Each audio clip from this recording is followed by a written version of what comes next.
Ngithanda ukuthi ngubingelele ngiphinde futhi ngikwamukele khona la kuZimi Life. Sengiphinde ngabuya ke futhi nezama telenovela before nje ngihlale kodabeni. Cela ke mbukele ungakhohlwa ukuthi ke ulike and ke usubscribe.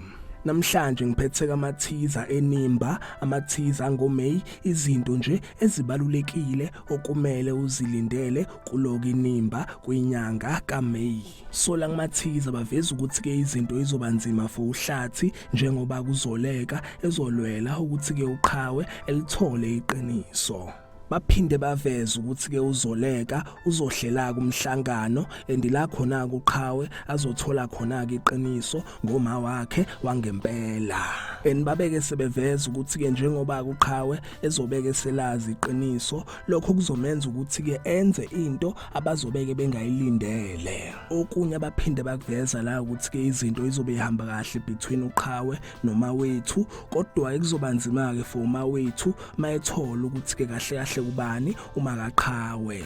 Ngidlule ngelapha kuSydney laba veza ukuthi ke kuzoshuba njengoba kuSydney ezohlela ukuthi ke ziphiniselele kuzoleka. uSydney uzosebenzisa ke indodana yakhe ukuthi ke eziphiniselele lapha kuzoleka. Babeke sebeveza la ukuthi ke indodana yakhe kuSydney yena kulwandle izoba ke senkingeni njengoba ke izinto zizophumela obala. Okunye bakuvezile baveza ukuthi ke ulwandle kuzomphoqa ukuthi ke thathe isinqumo esenzima ke empilweni yakhe njengoba ke izobe zimkhalela.